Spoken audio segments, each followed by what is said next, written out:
All right, folks. So, the purpose of this video is to run through some texturing stuff. But I also want to kind of, before doing that, is run through some retopology bits and pieces.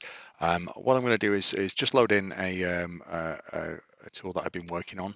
Um, you can see it's comprised of multiple polygroups, but that's not so important. What is important is this is one subtool with the exception of the eyes and those little kind of metal looking ports that are attached to it. It's not particularly big. I think we're getting up to just over 500,000 points. And I've not mapped out any detail in here. My first move is to click on my history bar. So it's a hold control and click, and you can see that the history bar went from orange to white. That just means that it's remembered that history. And then we're going to come into our geometry menu, Z remesher, turn off adapt, turn on half, and hit Z remesh. What that's going to do is bring us down to about 250,000 points, and this is going to reduce uh, our point cloud, our poly count. It's going to take a little minute. I did say I needed some stories for when this kind of thing is happening. I should have come up with some. Hmm. Anyway, that's done. Only took 30 seconds.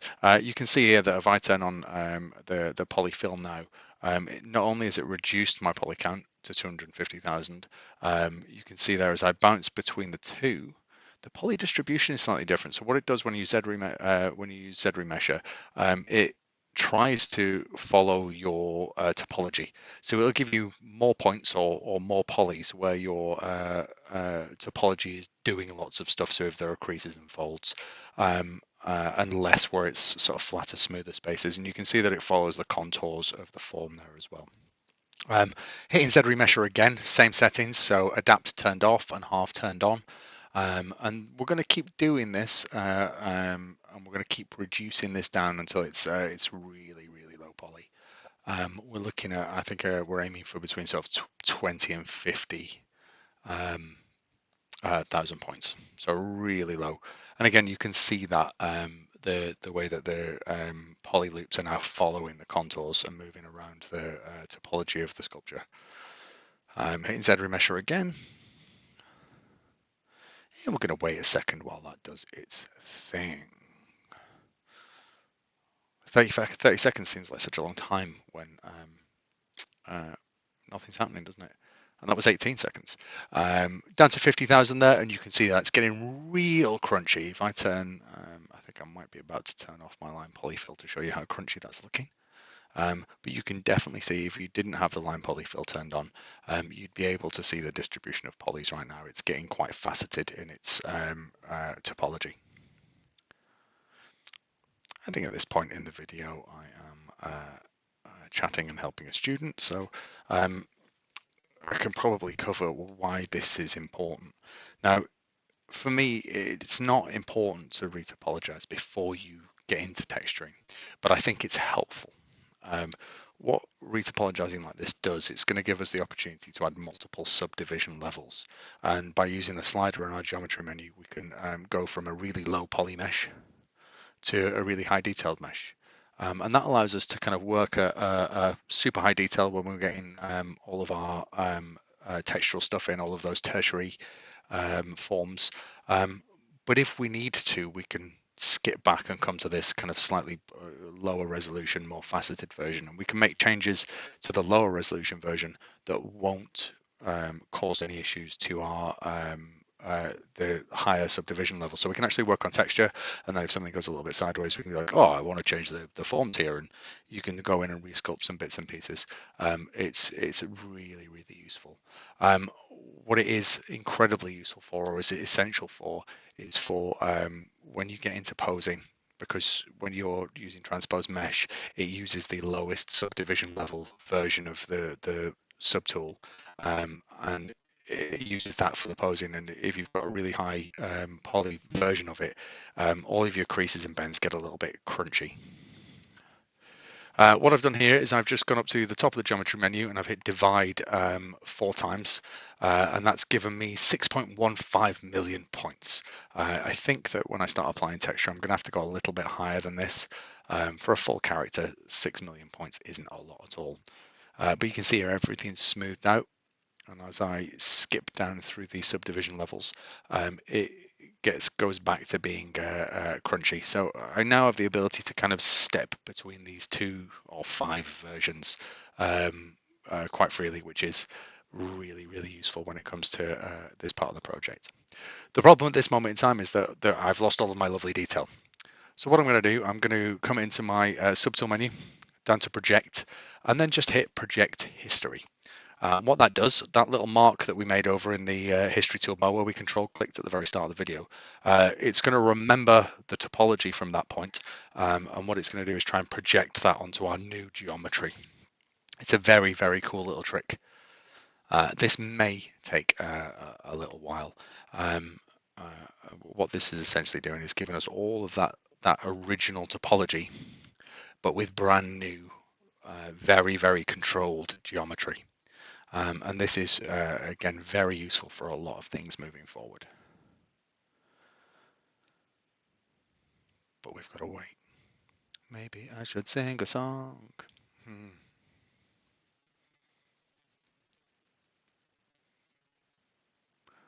Don't have any stories to tell. What could I tell you about? Oh, that's really taken a while.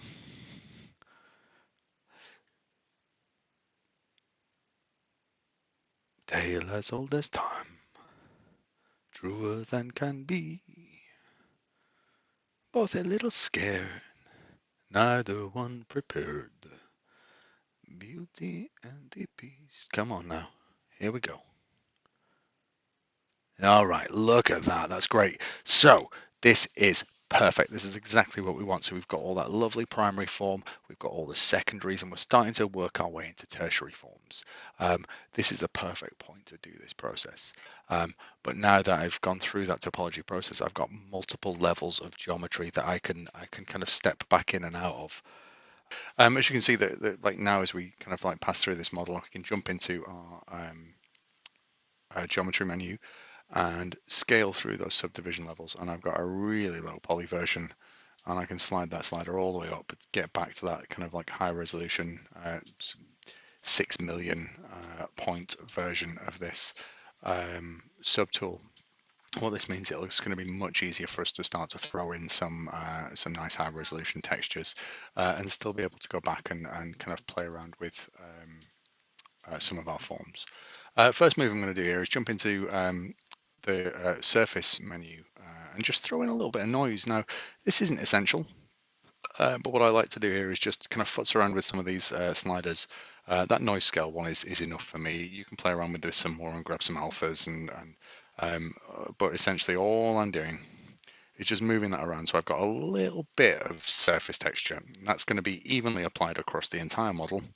You can do this by masking off sections, but again, my purpose isn't really to use this as a final texture, it's just to break up that surface a little bit. I'm not going to do anything to it just yet, but when I'm happy with this, once I've done my texture pass, I can apply that to the mesh and it will project it onto my surface topology. But for now, I'm just kind of letting it sit over there, just to again break up that surface a little bit. And you can see here that kind of it's evenly distributed across the model.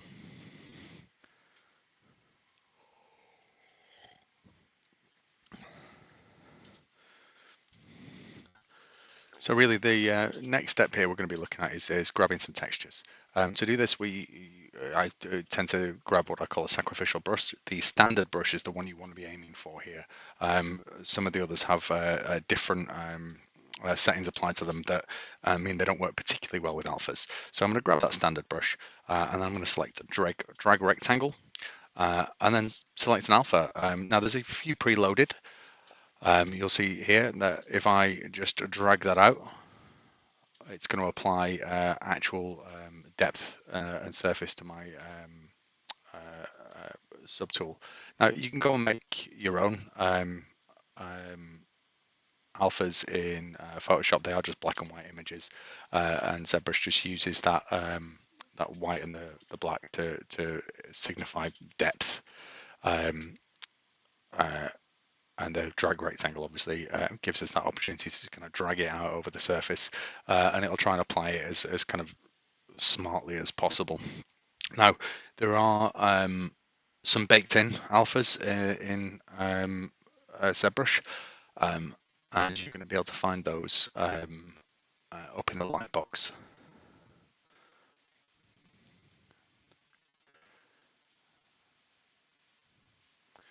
Yep, so just scooch along to alpha, and there's some baked in. I think that some of these ones are okay. I'm not a huge fan of some of them, but you can see you can just double click on that and it will select it as your alpha. And you can come back in and then start to drag that out. And you'll see here that kind of as I start to apply this, it gets a little bit crunchy. And I think this is to do with the quality of this alpha rather than the surface of my model. If you're working with alphas that are a little bit too aggressive like this, I think this is a much more subtle alpha than we kind of want to be working with just yet. Changing the intensity, changing the Z add and Z subtract will apply this. So different alphas are going to be set to different Z add and Z subtracts based on which bits are black and which bits are white. Now here, if you need to, you can always divide that again and add a little bit more geometry. Now this is going to push me up to 24 million, which is insanely big for these computers, but you can see there that texture is way less crunchy. I think at this moment in time, 24 million points is a little bit too much for us to be playing around with. So we're going to go back and I'm going to grab some alphas from my my own collection. So finding alphas is super easy. You can jump online, you can download a bunch of free ones, you can make your own in Photoshop. I have a range that I've gotten from various different places, but mostly making my own and finding free ones on the internet. Some of those are ones that I've actually paid for as well.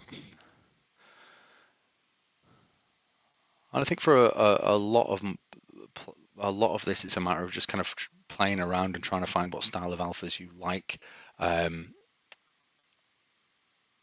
I'm going to do here is jump into my main skin texturing one. I'm going to select them all, so that's a shift click, and I'm going to import every single skin texture alpha I've got, and then they're all going to be there, and I can just kind of click through and find the ones that I like the look of, and the ones that seem to work quite nicely. I tend to stick to a few. This one that always drops in last is one of my favorites, because what I can do with that is kind of drag that out and get it to follow the contours of the curves. But you can see here I need to switch that from Z sub to Z add to make it a crease.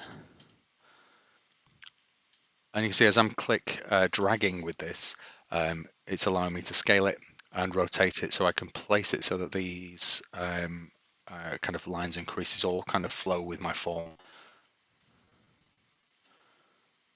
And I can, again, I can jump in to change my intensity, if these things are a little bit too aggressive or not aggressive enough.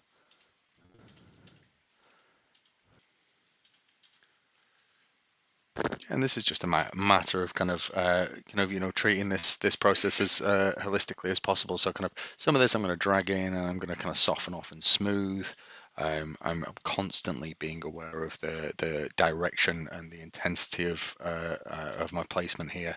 Again, you want to be considerate of kind of with any form of texture application, whether that's using alphas in ZBrush or traditional, you want to be very aware of kind of the way skin folds and the way skin wrinkles and the way that you're telling the story of movement here. Wrinkles form through repeated kind of like passes of kind of repeated movements or over areas. And you can see that I'm covering quite a bit of ground quite quickly, and I've not really switched out of that first alpha. Or what I tend to do is kind of I'll throw on a range of different ones and build that up again as considerately and as holistically as possible. This is a really fast, rough and ready version just to show you the process. Again, if you go too aggressive with that, it's very, very apparent. So yeah, just go nice and take it nice and easy. Enjoy placing these things. I always find that placing these things is kind of like using texture stamps in traditional sculpting. That kind of if you only do alphas, it's going to be really, really obvious. So you're going to need to do some work afterwards to kind of get these things to kind of sit and flow and blend in together. Just grabbed a slightly different alpha there and changed the intensity, and you can see it's giving me a very, very different feel and texture of movement. But very, very quickly we're getting a really nice kind of range and spread of surface topology, surface texture.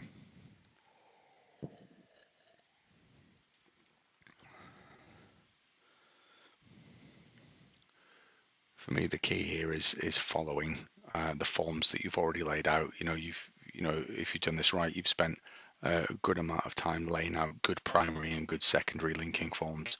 By the time we get to throwing in textures, it should just be a matter of following and trusting the work that you've done previously, and using the alpha pass to sort of heighten and emphasize stuff.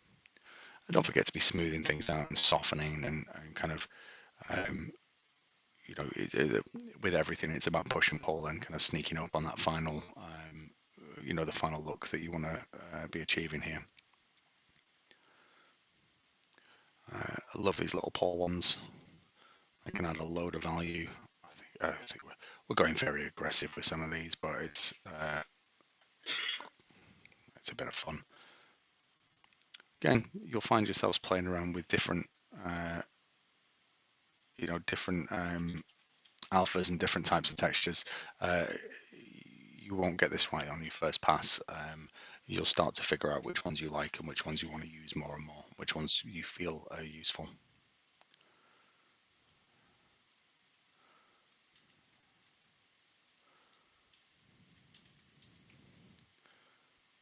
Really, this is where you start to get some value in, because you can see kind of this pass is kind of layering over and going over kind of previously applied alphas, and you're getting that kind of build up of layers and sort of starting to tell that story.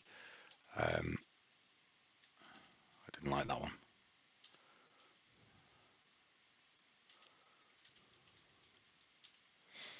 Again, this is a real rough and ready pass just to show you the principles of it. But hopefully you can see that very quickly we've gotten somewhere that's starting to look reasonable.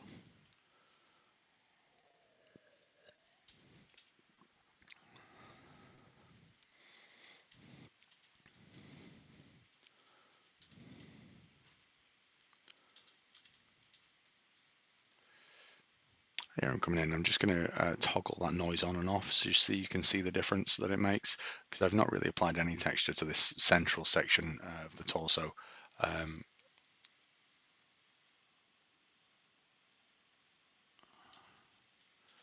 But the noise is doing a fairly reasonable job of giving me, just some surface breakup. I think in a lot of cases that's enough.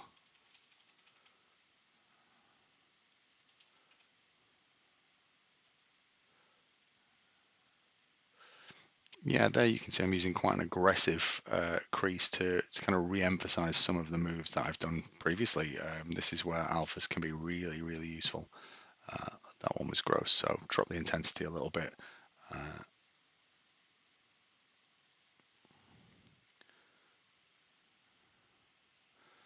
And now I think this is where sort of your texture pass really comes into its own. So I've grabbed the damn standard brush and I'm switching to a much smaller alpha. It normally comes with kind of that alpha 39, which is quite a big and kind of, it's got quite a wide draw on it. Whereas going to a smaller one will give you a much sharper, controlled pass. And what I'm doing here, I'm working through and sketching in, re-emphasizing forms, linking forms, and just popping in some of my own wrinkles that are going to start to join these textures together and make them feel more like a cohesive kind of whole.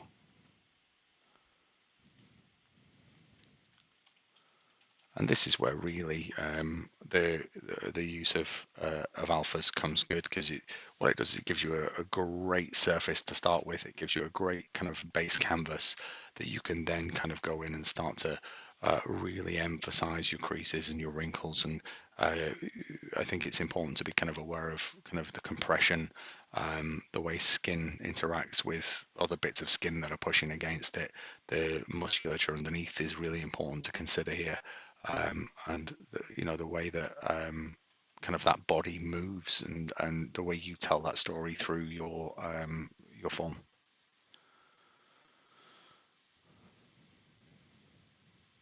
And you can see here, I'm as I'm working through those low textures on the lower jaw, I'm moving them up into a pretty much untouched version, and all those lines are kind of flowing through each other and starting to kind of become a kind of cohesive whole.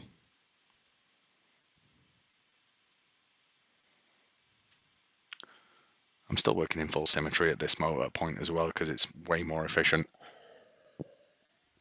I feel like that you need to accept that when you come to posing, you're always going to have some resculpting to do. But if you can get a majority of your work done in symmetry mode, you're really saving the amount of work that you need to do later on.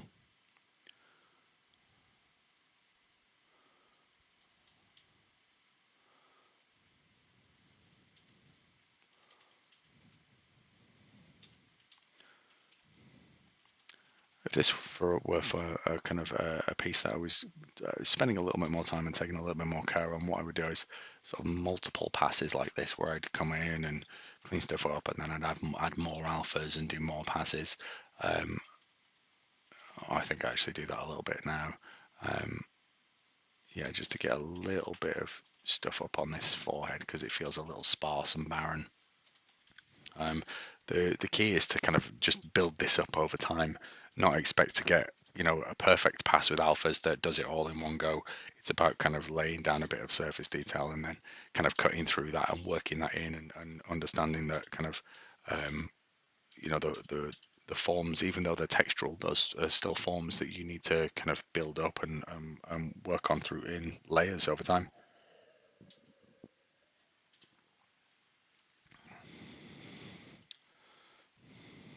Just adding a few more of those little pimples because I think they add a load of really good value. Um,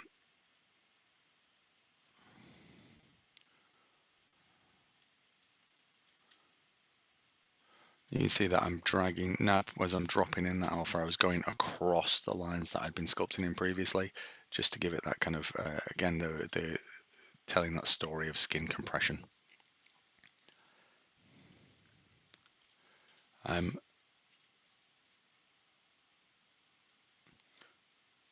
Yep, nice little render on that. That's a pretty solid first pass. Again, I'm going to come in now. What I'm going to start to think about here is kind of as I'm working in new textural detail, what I'm actually doing is changing form and identifying areas that are going to want more or less compression. And just scratching over the top of the surface isn't going to really cut it for that. So here's where being in multiple subdivision levels can really help. So I'm going to drop this down to a lower subdivision level. I'm not going to go all the way down to one. What I want to do is still be able to see some of that secondary form, especially new forms that we've created. But I can just come in with a clay buildup or a clay brush, and you can see that I'm adding weight, and I'm kind of really kind of bumping up that those areas where I've kind of added creases. And now by slamming it back up to the higher subdivision level, all of my textural work is still there. So I've not lost anything. This is an absolute joy about working in ZBrush. You can, and especially working in multiple subdivision levels, I can drop down to a lower subdivision level. I can, I can block out a little bit more form, a little bit more weight. Uh, Anything that I've kind of discovered during my alpha and texture pass that I think, oh, that could stand to be a little bit heavier, or the compression could be a little bit more powerful. I can drop down to that lower subdivision level, clay build up, add some more weight, and some more kind of drama and emphasis to those wrinkles, um, and then slide that back up to a higher subdivision level, and all of my kind of textural work is kind of laid on over the top. It's a really, really useful and powerful tool. That with this way, we're not just getting kind of wrinkles that are painted onto the surface. These are wrinkles that actually have weight and feel real. Again, at this stage, I'm back and forth go quite a lot here. I'm going to be jumping into that damn standard brush. I'm going to be popping more alphas on. It's all about that kind of push and pull.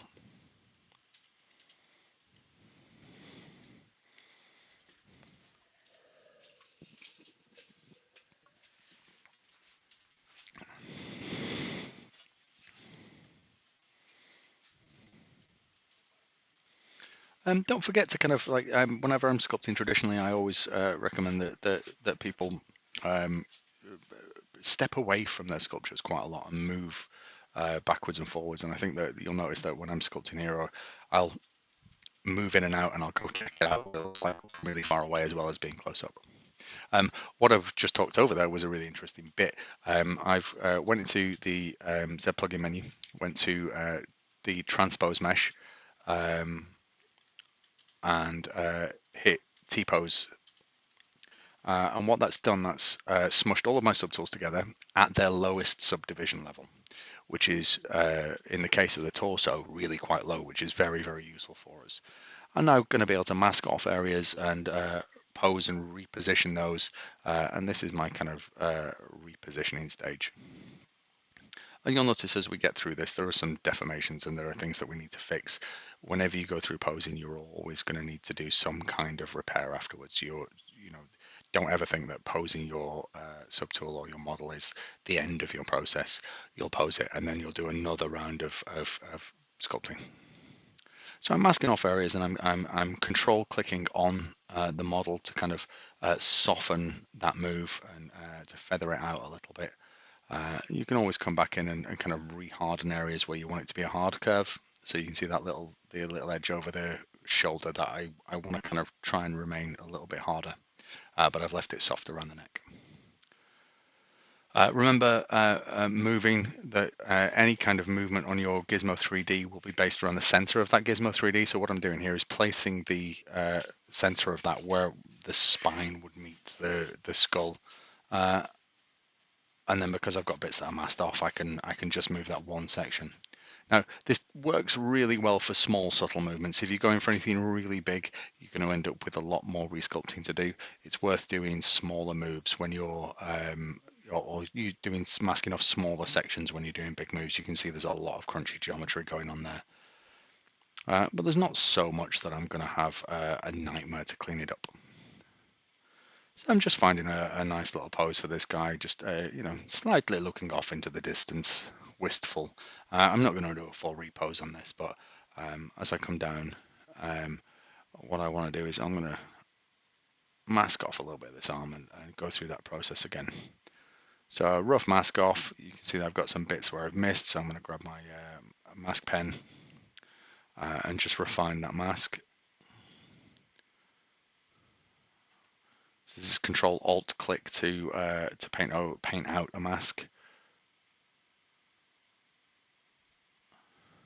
And Control click off the subtool in the document workspace to invert that mask. Control click on the subtool to feather it out a little bit. And it will feather towards the masked area. So if that was inverted, it would feather inwards towards the arm. But because it was the rest of the subtool that was masked, it feathered out towards that. And you can see that, if I go nuts here, it really is going to deform. So it's about being very selective and very careful over what you mask out here and the amount of work that you're asking your geometry to do. This is why we need to always kind of accept that we're going to have some resculpting to do afterwards. Again, redoing that mask to the lower arm, repositioning my Gizmo 3D. I think what I'm going to do here is sort of reposition that subtool. So I'm holding Alt to unlock it, and I'm just lining up the Gizmo 3D so that it's kind of in line with the forearm a little bit. And it just gives me a much smoother movement. You see that the green axis there is in line with the arm, so any kind of movement I do, and remember it all pivots around the central point of that Gizmo 3D. Same again, moving down to the wrist and just giving it a little bit of a nice real kind of relaxed natural feel. You'll see that even though these are multiple subtools, because we're in transposed mesh, they're all kind of merged together at this point, and later on when we T-pose sub-T, it'll separate everything out. So this allows us to do kind of like really big changes, and then we can come down to, so the initial button was transpose mesh, that smushed everything together, and what we want to do now is T-pose back to subtool, so transpose mesh back to a subtool mesh. What that will do, it takes a little minute. That will then recalculate the positions of any subtools that we've moved, and apply that to each separate subtool. And we also retain our, I think this, I wonder how long ZBrush takes here. Also, we go back to the ability to move between the subdivision levels on our subtool that we've retopologized.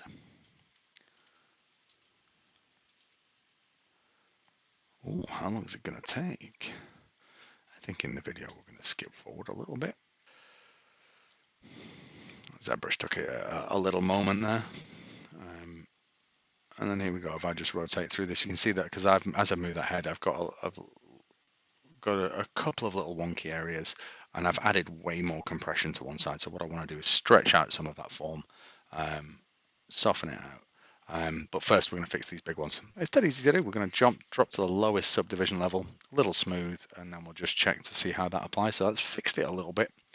What you might have to do here is bounce through 1, 2, 3, 4, and just clean it up as you go through each of those subdivision levels. You can use your move brush here and do some big moves as well if you need to, but for the most part smooth and kind of yeah, here I'm kind of redrawing in some of those big forms that we've just smoothed out. And this really is the joy of being at a low subdivision level. It's smooth is way more effective. Any of your big tools are really going to do some big moves. Let's have a little spin through. Now that's corrected a lot of it now. I've got a little work to do around here where I kind of might need to, here we go, I might need to jump through my subdivision levels and just smooth. See how it looks, maybe a little, that was a tiny pass, and then this is going to look fine. Yeah, very little to do there. Oh, a little bit. That was too much. So I'm going to drop down and just undo that. And you can see it's all about kind of that push and pull, finding that balance, and kind of accepting that after a pose you are going to get some, you are going to need to do some resculpting. So we've added loads of compression to this side because the whole head's twisted. So I'm going to be very conscious of kind of adding some wrinkles into this area and kind of where that skin is kind of creased due to that head turn.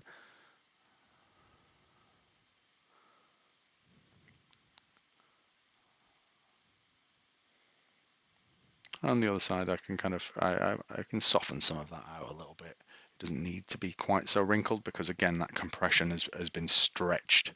We're now into a situation where that kind of the skin is now pulling rather than compressing.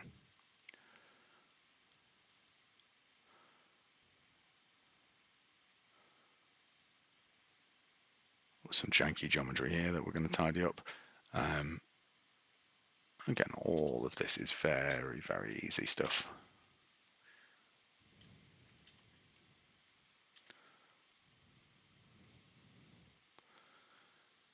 And we're not a million miles away from being done here, guys. This is, you know, all of this process is just a matter of, you know, being repeated ad infinitum until you are happy with your sculpture. But that was a quick intro to retopology and texturing. So well done for sticking with it. Thanks for your time, your energy, and your attention. I hope this was useful. Bye.